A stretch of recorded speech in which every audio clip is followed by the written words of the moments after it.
today I have with me Evelyn Fitzgerald of Fitzgerald Garden of Goodies. Thank you so much for being here with me today. How are you, Evelyn? I am well. Thank you for having me. Oh, I'm excited to have you here. So I usually like to ask two questions to get us warmed up. And the first one is, if you could live anywhere in the world, where would it be? Mm-mm-mm. It definitely would have to be Africa. I've got to go to Africa. Oh my gosh. That's rich soil out there. Yeah, absolutely. Yes, Oh my gosh. Is it on your bucket list? it is definitely on my bucket list. Oh, nice. Oh, It I see. is. Nice. Absolutely. Yeah, Yes, all the adventures. I think yeah, about the safaris. I just think about everything. I've got to absolutely. go. Absolutely. Oh my gosh.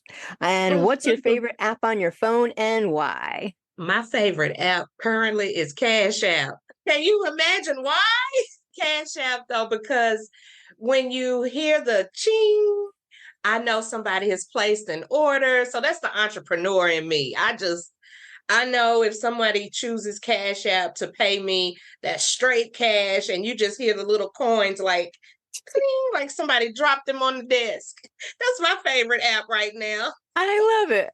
That is the first I've heard of for Cash App.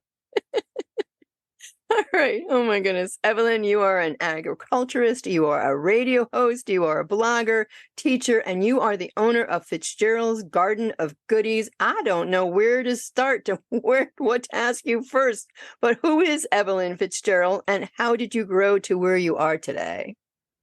All right. Well, thanks. That's a good question. Who is Evelyn? So, what I can say, I am creative, I am smart, I am a serial entrepreneur, love starting businesses. Fitzgerald's Garden of Goodies is not my first business that I started. The very first business, I was a cosmetologist in my younger days. And so I had to promote myself, push myself, and make sure I did great services, provided great customer service. So, in a nutshell, let's see, I'm also a problem solver. And then I take that problem and try to create a business out of it because I fall right back into that entrepreneurial mind. Um, I'm never ever scared of jumping off the cliff. I'm a risk taker. And what grew me to where I am now is a major dream. And a dream is just to be, I want to be the best me possible. Period. I just want to be the best me possible.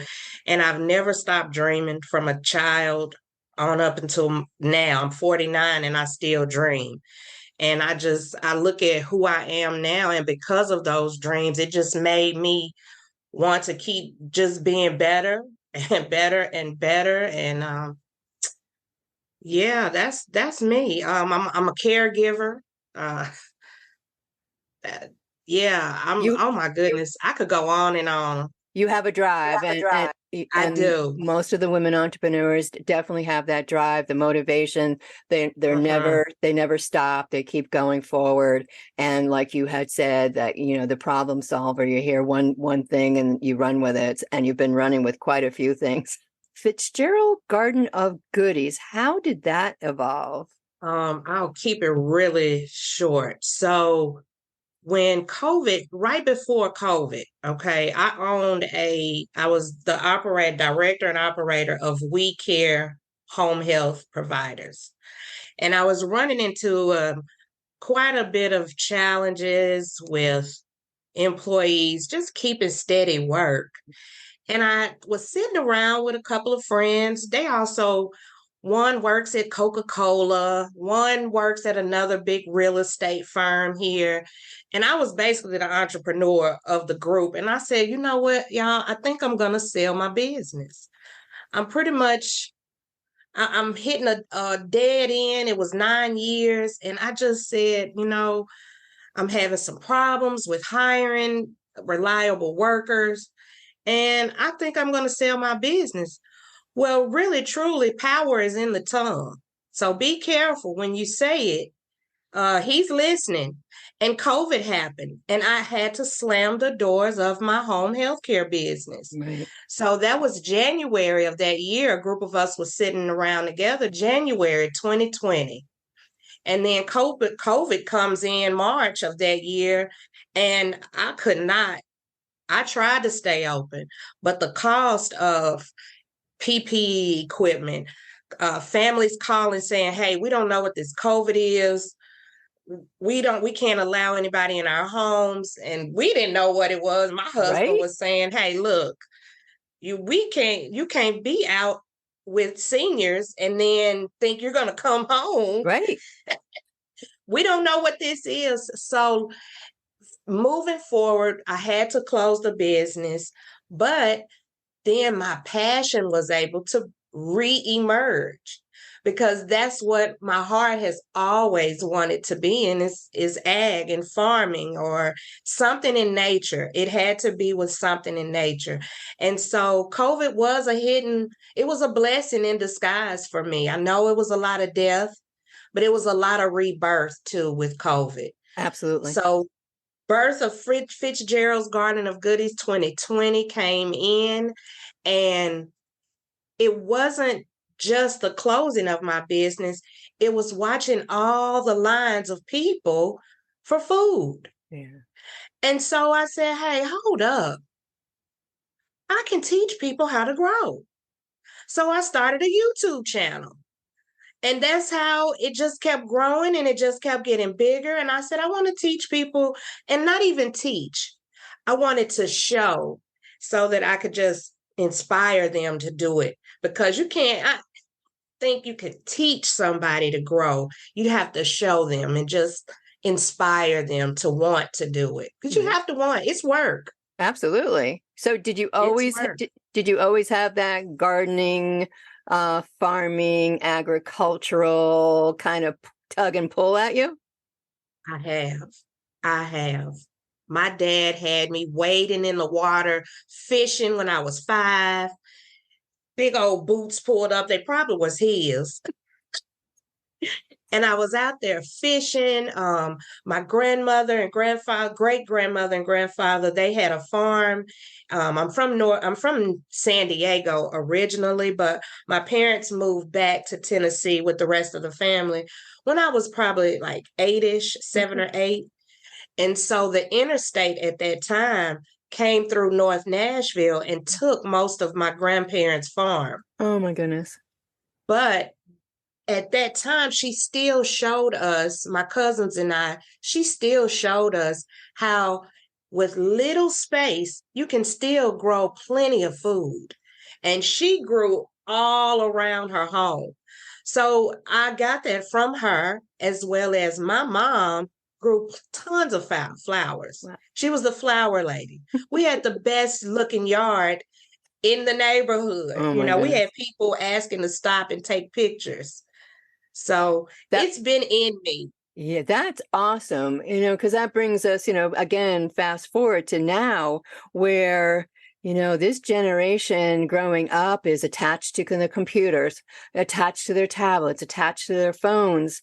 Learning is still done a lot on the computers. So how do you get this younger generation involved or even interested in gardening and farming and agriculture?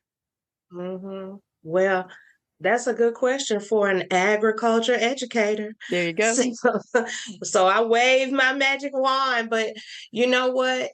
I have to say, there is nature, electronics, no match at all. So I tell you, I've had other parents ask me the same thing. So how can you get, Johnny to put his tablet down? I can't seem to get his tablet down. Well, I'm telling you, when a child watches or comes outside, puts that down, plant a seed, and when they watch that seed grow, they are like, pew, let's go outside. I want to go outside, Miss Fitzgerald. I want to go outside. You know, Yeah. I raise dwarf rabbits. So I incorporate rabbits and how I make money with my rabbits. Yeah, they're cute, but my rabbits earn their keep. So when I talk to the children about the type of money that's in agriculture, oh yeah, they will put this down. I think it's that generation that, yeah, electronics is big for them, but they also looking at how can I be successful? They think they can just be in what are they? Influencer. Right. I'm an influencer, so I'm gonna make big, big money. Well, guess what? I scoop poop and I make good money. Right. I I shear my rabbits once a year. I make a doggone killing shaving my rabbit's hair and selling it to people who make yarn and crochet beautiful sweaters, hats, mittens. You know, I have a ball. I'm a ball of energy, so I have a unique way of just pulling the children in, wanting them to just give it a chance. Give it a chance. When my son was 14, I bought a bunch of worms. Bunch of worms. He was like, oh, I don't want to do this, mom. He thought that was just the grossest thing. But what about he's 16 now? He has turned this worms. I use them for one thing, and he's turned it into a worm business. There you go. He sells worms to fishermen right up the street at Sweetwater Creek. He even has developed a relationship with the gas station owner that's right on the corner. And so they call him sometimes. And so I'm spreading that entrepreneurial spirit onto him. So he's not always holding his phone because he has to go out there, tend to the worms. He has to feed them. Now he looks closely at them. And so it's just an evolution type of experience when you dive into agriculture. He has 3 friends around here in our subdivision that works for him. There you go. They buy worms from him. There you go. And that's the whole thing right there. I feel there is not enough programs, like agricultural to teach the children that there are other things out there, that you're not always going to make money by being an influencer, but to learn that, there are other things that you don't have to have a regular 9-to-5 job to do. But you've taught your son so many things. I mean, to be an entrepreneur, how to run a business, how to keep an accounting sheet, how to, and now he passes that on, and that's that generational flow. That's that generational flow. He also taught a class 2 weeks ago for environmental justice through a partnership, House Representative Mandisha Thomas here in Georgia. She has an environmental program that she does every year, and she contacted me because I'm Sheba, the Green Thumb Diva of Plant the Seed radio show. But she contacted me because she knows I kind of know different people in that field, and she wanted a teacher. Well, I threw my son in that ring. He taught one class for an hour and 20 minutes. He made $500. See? And that's just by one little class, you've taught him one step at a time. And there's not enough of that in the schools. Well, I can honestly say I'm so thankful that Georgia has passed a couple of the House representatives. They put a bill up. It is now across the board taught in all of our elementary schools here in Georgia. So I'm over the moon that it is now going to be offered, period. Now we got to move it on up. Yes. Middle school, high school. But that's okay. Elementary school, they're sponges. Oh my gosh, yes. Oh my gosh, yes. Absolutely. So we have those programs. Absolutely. And so taking that, so how then do you spread that to, other states, to other areas? Is it more so the states that are more agricultural connected? I'm here in Delaware, so farming here is a big thing.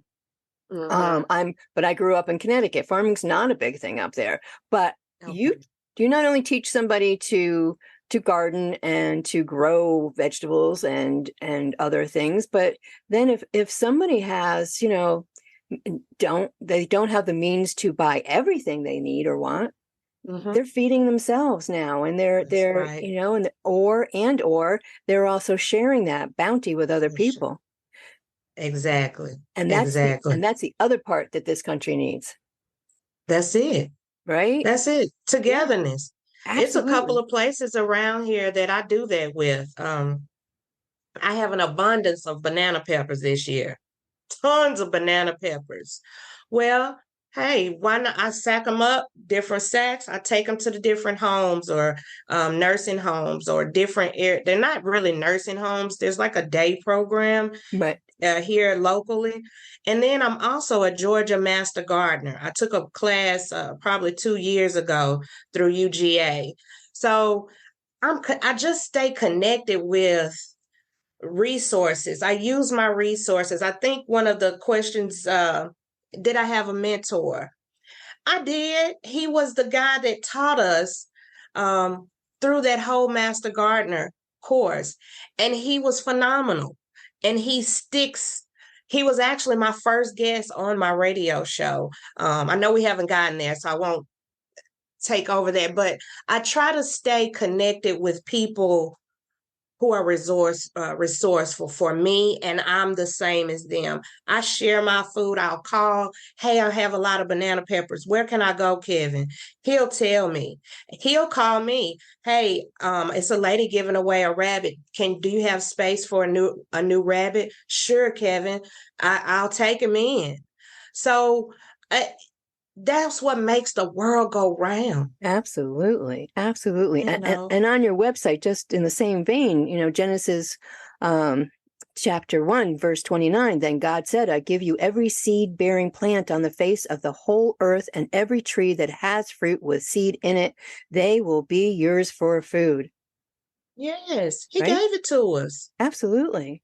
How beautiful is that? He gave it to us to, no one should be hungry. No one. No, and it When just I takes, hear, yeah, like you said, and it only takes a small plot or a small garden. you can even grow in pots. Exactly. I have pots that I grow squash in. I grow whatever, peppers. So I try to show people other ways to grow. I have a laundry basket that I lined with the that land cover. Hmm. I just lined it. I grow potatoes in there, like pounds and pounds of potatoes. You know, we can do it. You don't need Absolutely. acres. You don't No, need acres. a couple pots and you're good. Don't enough.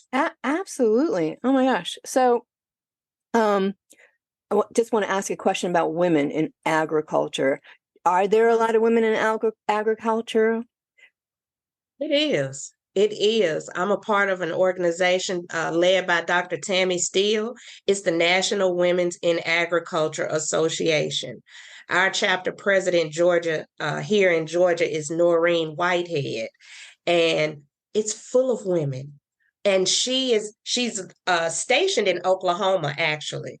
So she's everywhere. She's at the White House trying to push for more agriculture programs to be recognized. Her agriculture programs, she wants them recognized just as 4-H. Have you heard of 4-H? Oh, yes.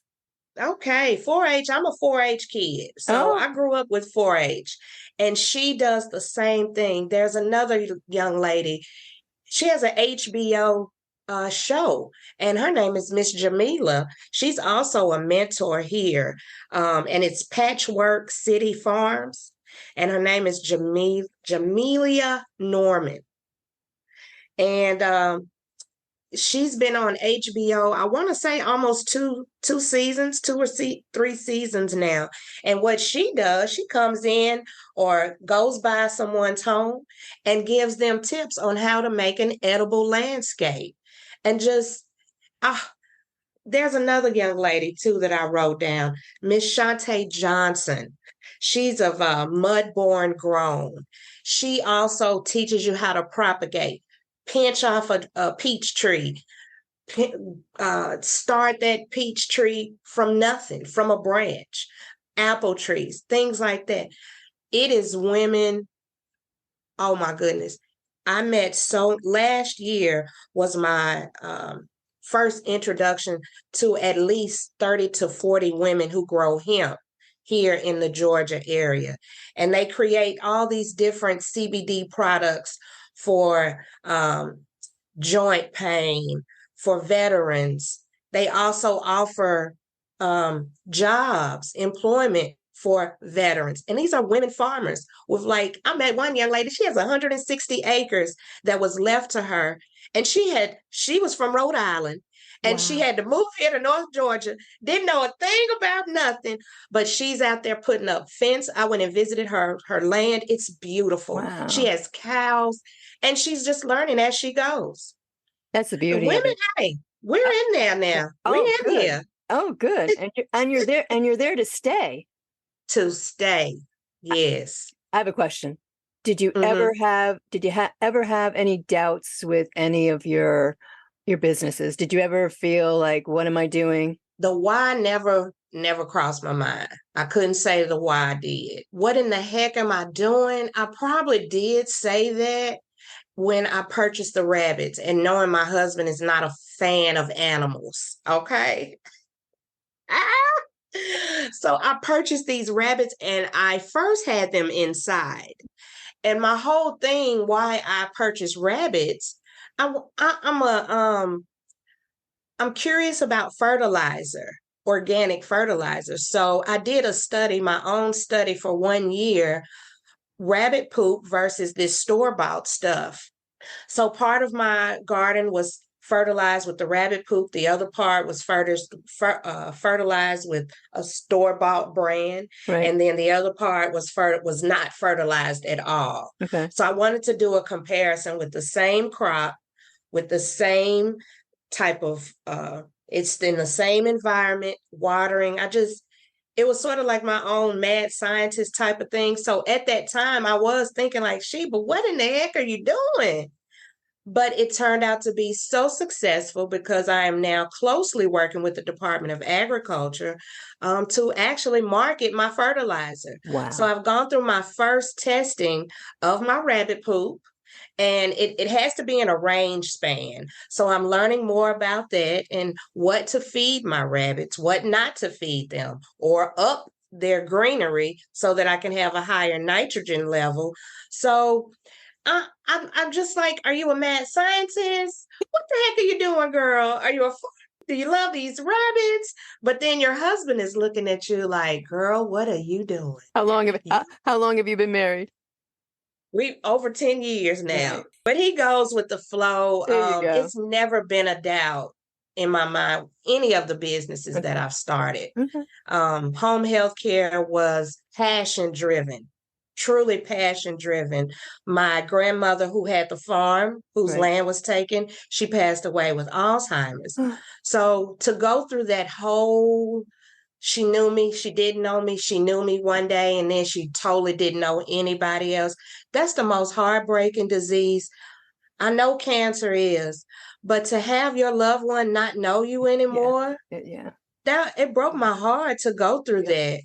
So my give back was take care of seniors, give back and help others who are going through the same thing and be the nicest, the most kindest person you can be. And Yeah. I was. I truly was. I truly believe that. I didn't market myself. Word of mouth was my oh, that was the lot. Oh my gosh, that's invaluable. Word of mouth. I never paid Abs- 1 cent, Absolutely. 1 cent for marketing. Absolutely. That's right. Absolutely. Yeah. But from there, then you went on to Fitzgerald Garden of Goodies, Mm-hmm. and that has been thriving.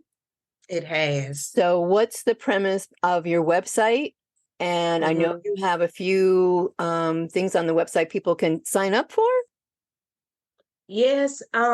The gardening sessions are more like a consultation. Okay. So I had a young lady call last Sunday. So she called for a survey of her land. She has land and didn't know what to do with.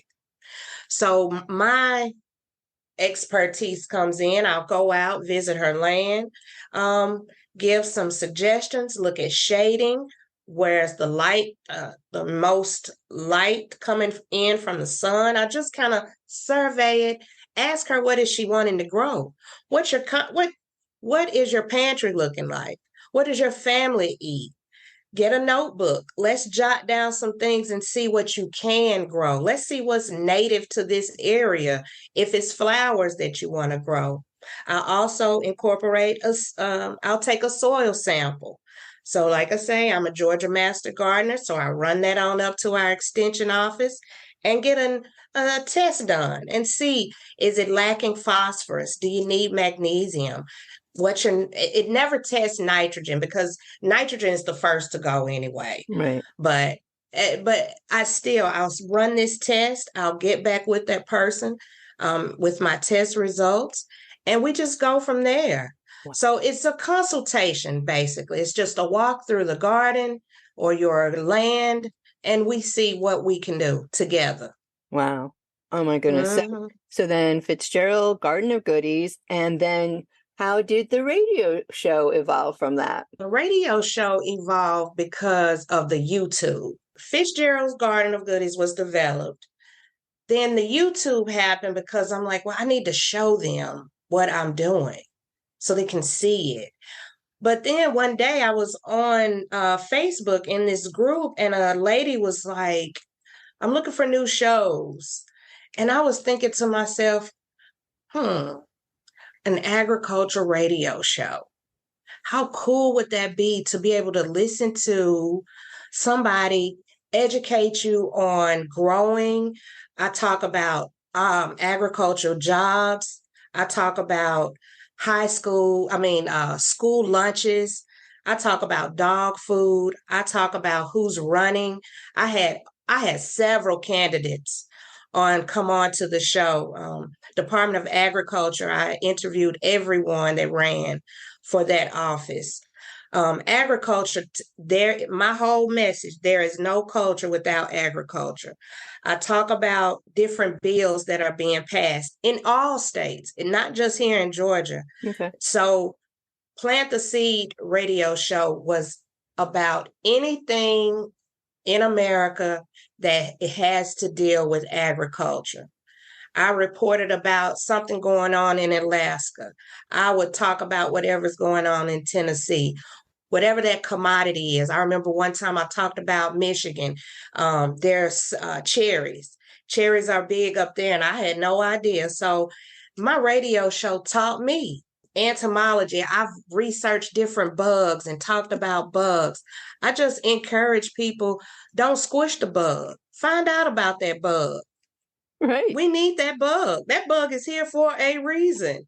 Absolutely. And bees. Oh, the bees. Oh my gosh. Without them, it would be over for us. Absolutely. Over. Absolutely. So I did a 2-part series, one for 2 weeks on bees. I had a beekeeper come in, and I interviewed him on just everything I could think of to ask him. I asked him about bees. I need to know the bees' needs.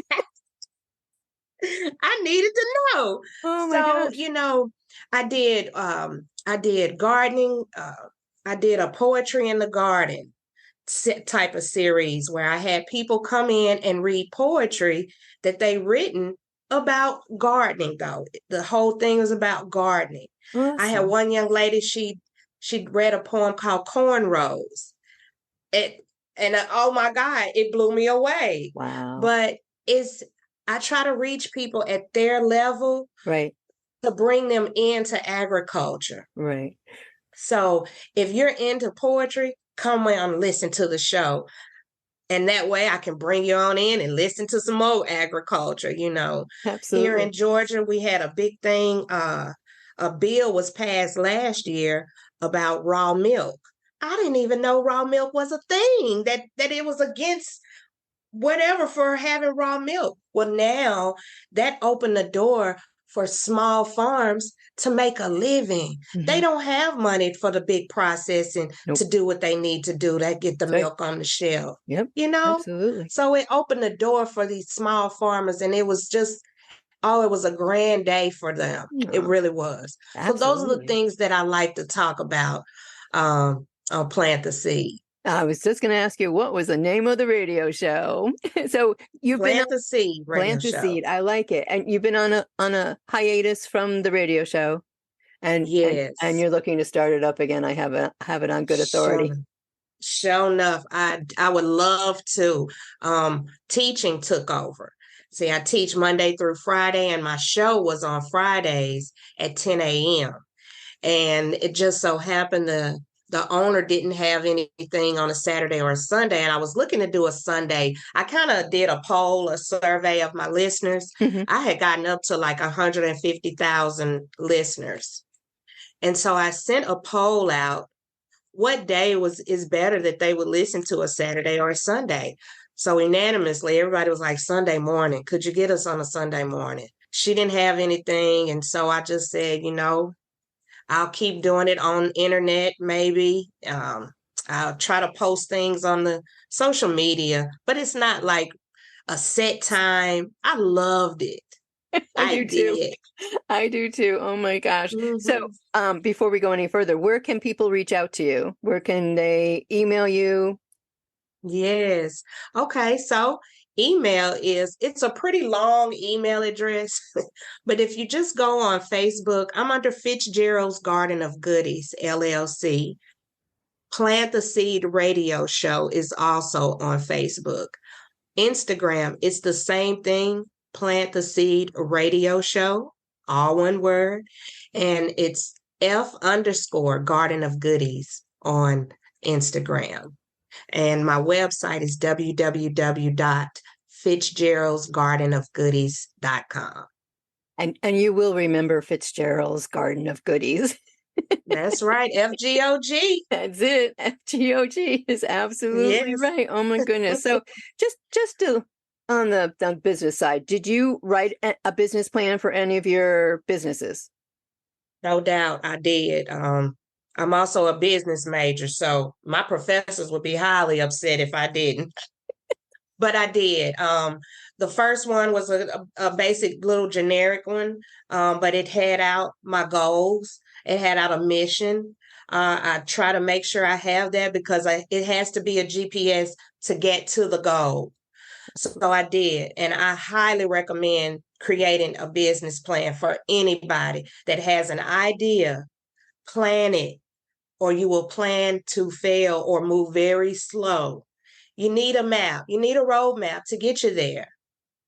Don't start a business to fail it. You're starting it to solve a problem. Absolutely. So yes, I had a business plan, and I do this is just me. I don't know, some people may not, but I do revise mine at least two times maybe before. No, what I'm saying is 9 years ago when I had We Care, the first business plan, by the third, fourth year, I had to make a new business plan. Mm-hmm. Fitzgerald's Garden of Goodies has evolved probably 3 times since 2020. Right. So I've had to update that business plan. I wanted to succeed. Absolutely. And I have said this to other women entrepreneurs starting out. Just write a basic one. Just write the basic plan. Basic. I mean, a couple of sentences for, yes. get a template from online. Free. Free. Fill it out. And then, as you said, then you just keep revising it, because as you revise, you think of what's next, you think of your goals, and there you go. Absolutely. Especially, it's smart. Oh, absolutely. For just the everyday. And then if you have to or need to go to the bank for a loan, that's the first thing they're going to ask you for. Business plan.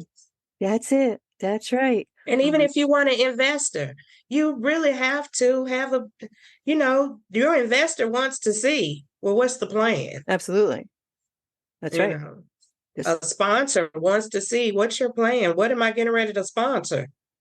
Absolutely. And you don't, I know we all get to a point where we just feel so overwhelmed starting a business. We have all these things in place and then having to write a business plan. That's why I always say, start small, start basic, and then put it aside and then go back to it.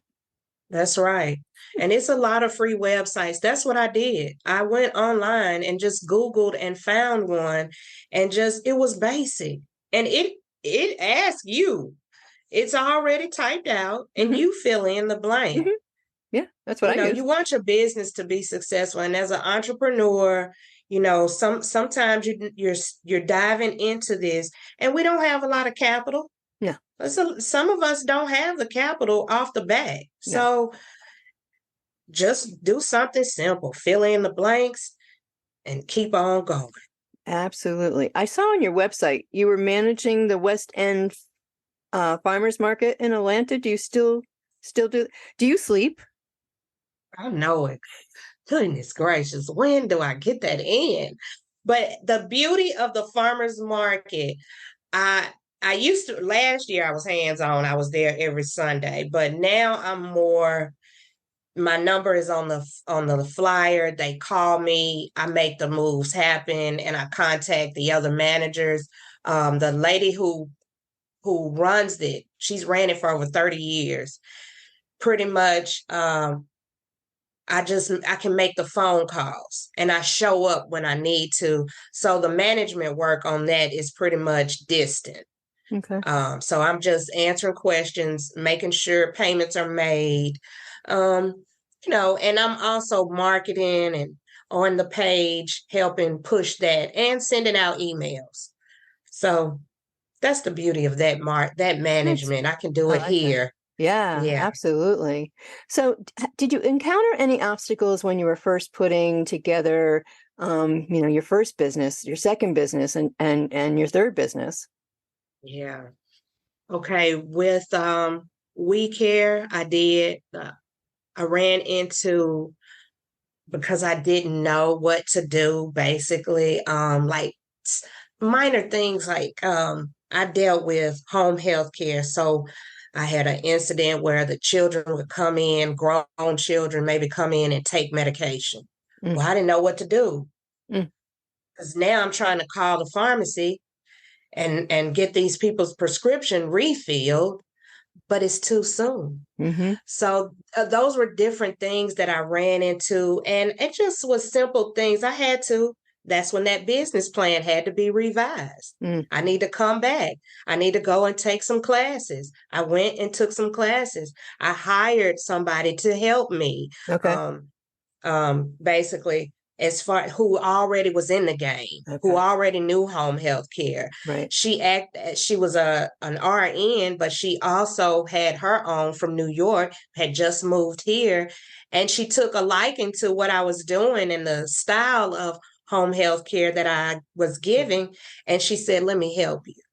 So you need to put parameters in place, perhaps locking things up with the key. You keep the key.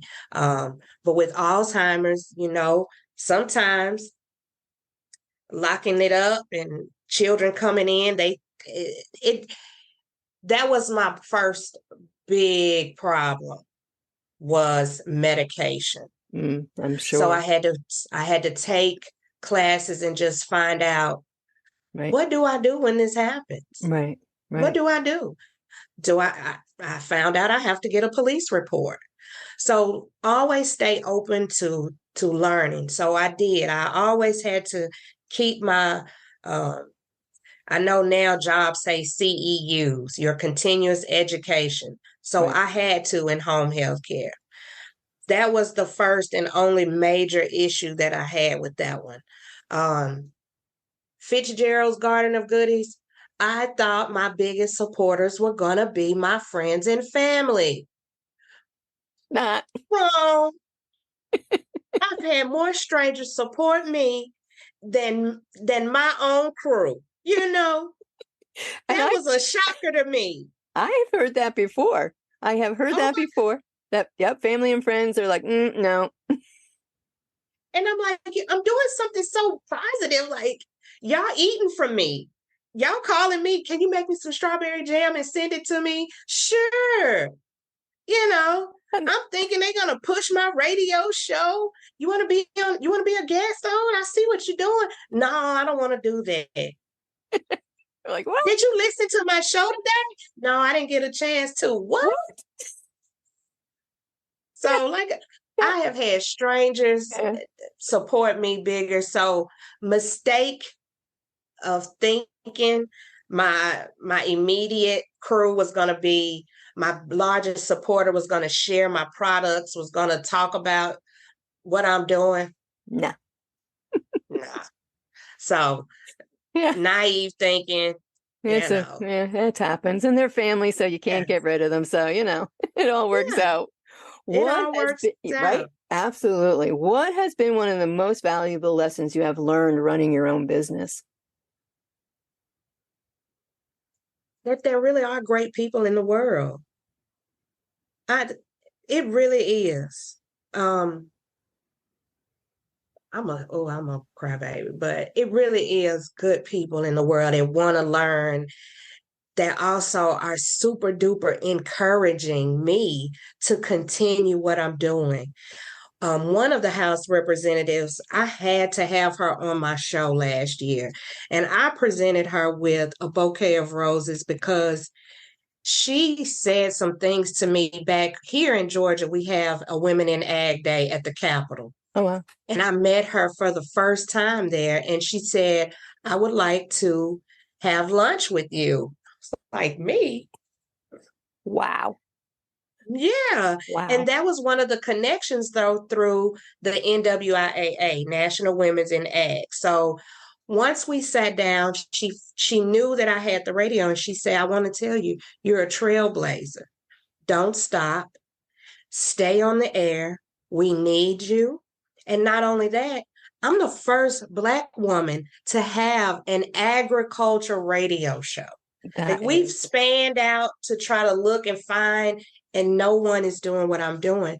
So I brought her on to my show, and just to recognize her, because she told me different people that I needed to meet, that I needed to interview, and I've met all of them. wow. They are all in the House representatives. They've all granted me an interview.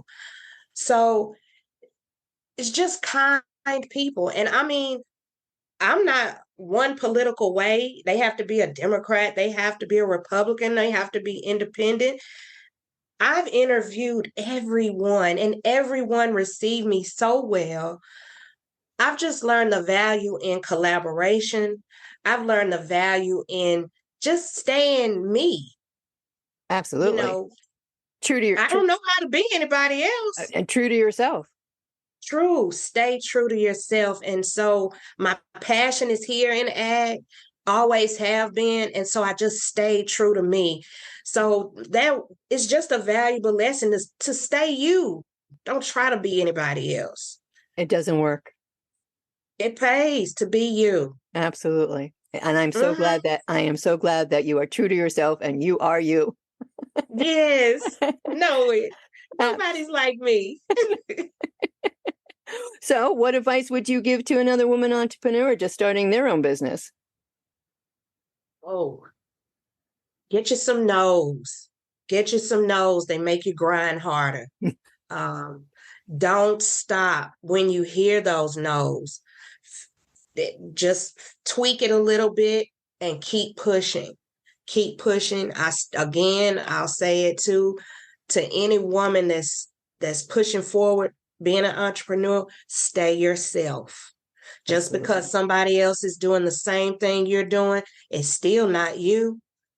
It's still not you. So remain authentic to yourself. Get you some nose, because that gives you that grit. It gives you that tough skin. It does. So Absolutely. I like that. that's what I would like to tell them. Keep going, though. Don't Yeah, stop. don't stop. No, and I hear that time after time, but I like the part where get you some no's. Absolutely. Get you some nose. Absolutely. So one of my goals Yeah. with the Women Entrepreneur Spotlight is to build a network of women entrepreneurs who can reach out to each other, and I would love to add your name to that list.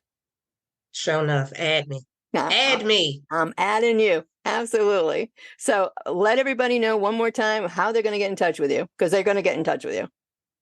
That's right. That's right. So I am Evelyn Fitzgerald, also known as Sheba, the Green Thumb Diva. You've got to say it twice. It sounds so nice. So look, you can reach me on Fitzgerald's Garden of Goodies. That's Facebook. Instagram is F_Garden of Goodies.